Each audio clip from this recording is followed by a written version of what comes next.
In unserem heutigen Video möchten wir Ihnen zeigen, wie man einen Original BMW Schließzylinder auf den Fahrzeugschlüssel kodiert und demonstrieren dies am Beispiel unserer Toolbox für die R1200 GS Adventure.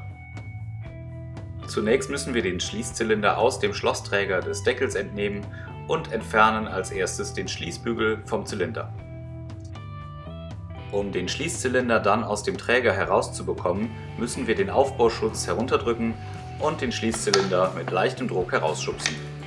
Der Schließzylinder weist auf beiden Seiten Bohrungen und Schlitze auf. Die Bohrungen nehmen die Druckfedern auf, die Schlitze die entsprechenden Kotplättchen. Besonders auffällig ist, dass eines dieser Schubfächer leer bleibt. Um den Schließzylinder zu zerlegen, müssen wir zunächst den Schlüssel entfernen, um anschließend jedes Kotplättchen und die Druckfedern zu entnehmen. Das bereits herausstehende Schließplättchen bzw. der Aufbauschutz bleibt jedoch montiert. Die enthaltenen Kotplättchen tragen die Nummerierung 1 bis 3. Wir empfehlen bei Ihrem BMW-Händler zusätzliche Plättchen zu erwerben, da in der Regel nicht genug Plättchen für die Kodierung auf den Fahrzeugschlüssel enthalten sind. Auf unserem Kodierungsplan finden Sie eine schematische Darstellung des Schlosszylinders mit den darin enthaltenen Schließplättchen sowie der Arretierungsnut an der oberen Kante.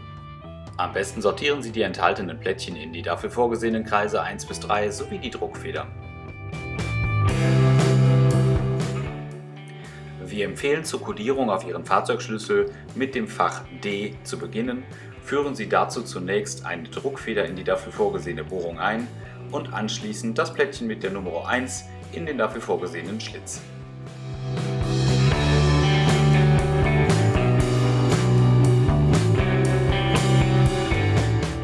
Nach dem Einsetzen des Plättchens testen Sie mit Ihrem Fahrzeugschlüssel, ob das Plättchen bereits das richtige war.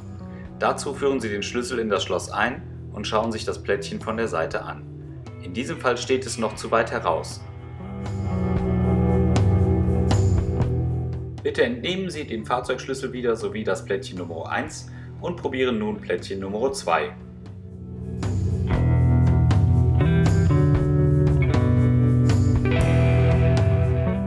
Anschließend setzen Sie wieder den Fahrzeugschlüssel ein. In diesem Falle schließt das Plättchen an Ober- und Unterkante bündig mit dem Schließzylinder ab. Der Schließzylinder könnte sich im Schlossträger frei drehen. Plättchen Nummer 2 war das richtige.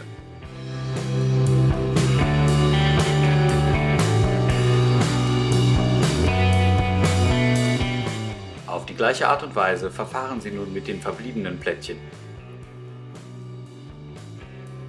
Machen Sie nach jedem Schließplättchen die Probe mit dem Fahrzeugschlüssel, ob dieses bündig mit dem Schließzylinder abschließt. Am besten tragen Sie jedes passende Plättchen in unseren Kodierungsplan ein. Sollte einmal ein weiteres Schloss kodiert werden müssen, geht Ihnen dies schneller von der Hand.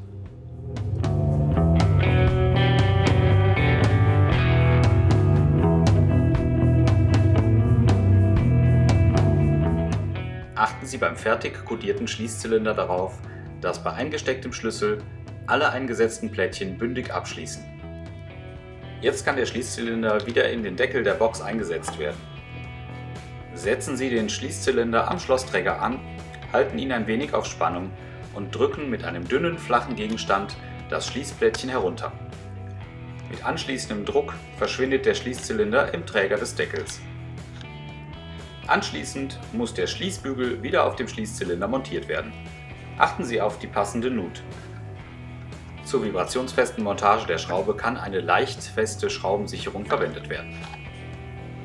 Weitere Infos zur Toolbox und unseren Kodierungsplan zum Download finden Sie auf www.rs-motorcyclesolutions.de.